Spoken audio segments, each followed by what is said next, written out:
तो इस वीडियो में हम लोग सॉल्व करेंगे एनसीईआरटी के एक्सरसाइज 6.1 का क्वेश्चन नंबर 13।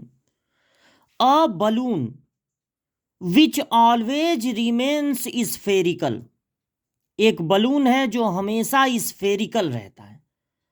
स्फीयर का शेप है। बलून का शेप आप जानते हैं, तरह तरह के होते हैं। लंबे, उन पर पंपिंग कीजिए, कुछ लंबे निकलते हैं, कुछ बैगन के आकार के निकलते हैं, कुछ एकदम गोल होते हैं। तो ये वाले एकदम गोल हैं, फुटबॉल की तरह। Has a variable diameter. Diameter यानी रेडियस का डबल 3/2 है इंटू 2x+1, यानी इसमें x है। यानी जो डायमीटर है वो हमेशा कांस्टेंट नहीं है, बदल रहा है। x की वैल्यू बदलेगी तो डायमीटर भी बदलेगा। Find the rate of change of its volume. तो देखिए, जो स्फीयर होता है, अगर आप उसके रेडियस को कहें r, तो उसका वॉल्यूम का फार्मूला आपको याद होना चाहिए 4/3 πr³। इतनी जानकारी होनी चाहिए इस क्वेश्चन को लगाने के लिए। तो एक बलून है जिसका डायमीटर मतलब रेडियस का डबल, वो है 3/2 2x+1, यानी रेडियस होगा 2 को इधर ट्रांसफर कर दीजिए, तो इस 2 का इस 2 में मल्टीप्लाई हो जाएगा, 3/4 हो जाएगा ना, और साथ में 2x+1, ये है उसका radius. Find the rate of change of volume with respect to x, मतलब कि वॉल्यूम में चेंजिंग निकालनी है विथ रिस्पेक्ट टू x। ये हो गया क्वेश्चन मार्क। हमको इस क्वेश्चन में पता लगाना है वॉल्यूम में चेंजिंग, मतलब कि dv with respect to x, मतलब कि बाई dx। तो वॉल्यूम का हम फार्मूला लिखेंगे 4/3 πr³। r के प्लेस पे हम रखेंगे 3/4 इंटू 2x+1। अब इस r का क्या है, क्यूब है, तो v इक्वल टू होगा 4/3 3 का क्यूब होगा 27, 4 का 3 बार इंटू करेंगे तो कितना आएगा 64, और 2x+1 पे होल पावर होगा 3। तो वॉल्यूम इक्वल टू, देखिए 3 9 जा 27, 4 से 16 बार में ये कट जाएगा, तो 9π/16 2x+1 का होल क्यूब। अब हम इसका डिफरेंशिएशन कर देंगे विथ रिस्पेक्ट टू x,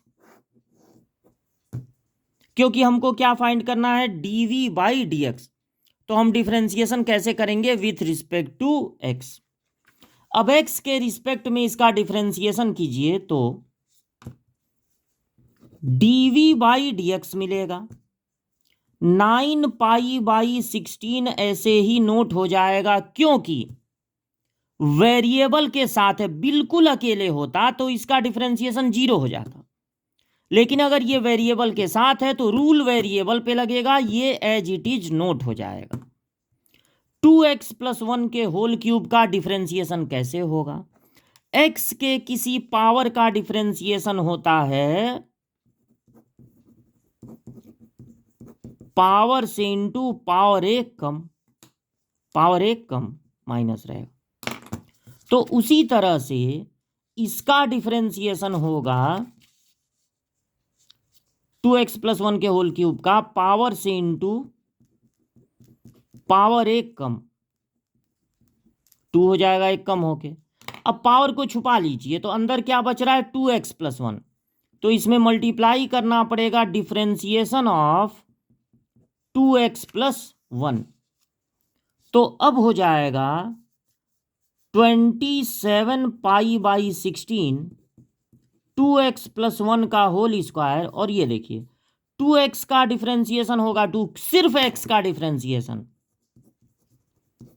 सिर्फ x का डिफरेंशिएशन याद रखना चाहिए, सिर्फ x का डिफरेंशिएशन होता है 1, तो 2 1 जा 2 प्लस कांस्टेंट। देखिए इस टर्म में x है ही नहीं, कोई वेरिएबल है ही नहीं, तो ये कांस्टेंट टर्म है। 1 का डिफरेंशिएशन हो जाएगा 0, 2 का नहीं 0 होगा। अगर यहाँ 2 होता तो उसका भी 0 हो जाता, 2 यहाँ वेरिएबल के साथ है इसलिए इसी तरह नोट हो जाएगा, सिर्फ x का डिफ्रेंसिएशन होगा 1, 2 1 जा 2।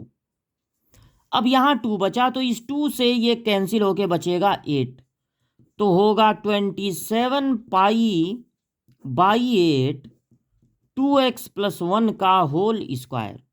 और इसकी यूनिट क्या होगी, यहां पे जो डायमीटर दिया है, देखिए ध्यान दीजिए, यहां जो डायमीटर दिया है उसके बाद वो नहीं लिखा है मीटर, सेंटीमीटर, डेसीमीटर, डेकामीटर, कुछ नहीं लिखा है। तो आप जो वॉल्यूम दीजिए उसके बाद भी आपको कुछ लिखने की जरूरत नहीं है।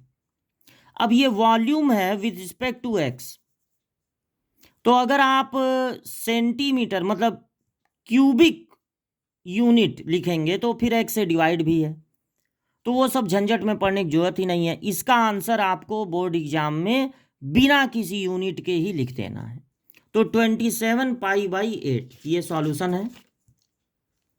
पहले डायमीटर दिया था वो नोट हुआ, उससे आर निकाल लिए, वॉल्यूम का फार्मूला लिख लिए स्फीयर वाला, फिर उसका डिफरेंशिएशन की मतलब उसमें आर की वैल्यू पुट कर दिए, फिर डिफरेंशिएशन किए, डिफरेंशिएशन का क्या जो रूल है वो यहाँ पर अप्लाई किए, ये आ गया आपका आंसर।